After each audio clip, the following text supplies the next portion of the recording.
ശ്രീനാരായണ പരമഗുരവേ നമഃ.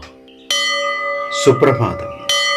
1918 ദിവസമായി ഇന്ന് 2026 ആഗസ്റ്റ് മാസം 15 ശനിയാഴ്ച, 1201 ആണ്ട് കർക്കിടക മാസം 30 ഗുരുവചനങ്ങളിലൂടെ അഭ്യുദയം ഉണ്ടാകണമെങ്കിൽ ഗൃഹസ്ഥാശ്രമ ധർമ്മങ്ങളെ ആദരിക്കണം.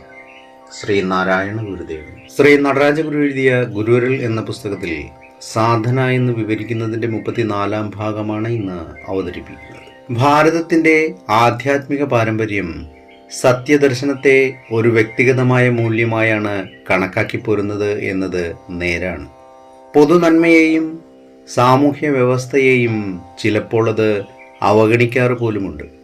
എന്നിരുന്നാലും ഇപ്പോൾ കണ്ടതുമാതിരിയുള്ള ചിന്തയുടെ ചില സുവർണരേഖകൾ നമുക്കതിൽ കണ്ടെത്താം. അവ രഹസ്യങ്ങളെ അവയുടെ ഗുഹാസ്ഥാനങ്ങളിൽ നിന്ന് പുറത്തു കൊണ്ടുവന്ന് പൊതുനന്മയ്ക്ക് ഉപകരിക്കത്തക്കവണ്ണം തുറന്നു കാട്ടിക്കൊടുക്കുന്നുണ്ട്.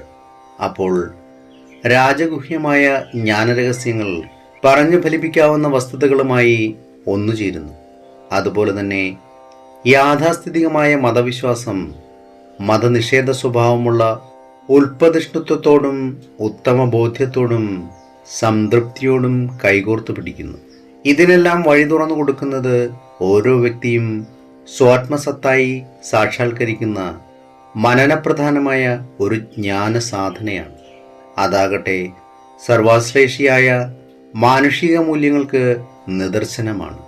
ഈ മൂല്യ നിദർശനങ്ങളെ പുതിയൊരു ശാസ്ത്രമായി രൂപപ്പെടേണ്ട ജ്ഞാനവചോവിദ്യ തന്നെയായ ബ്രഹ്മവിദ്യയാണ് കൈകാര്യം ചെയ്യേണ്ടത്.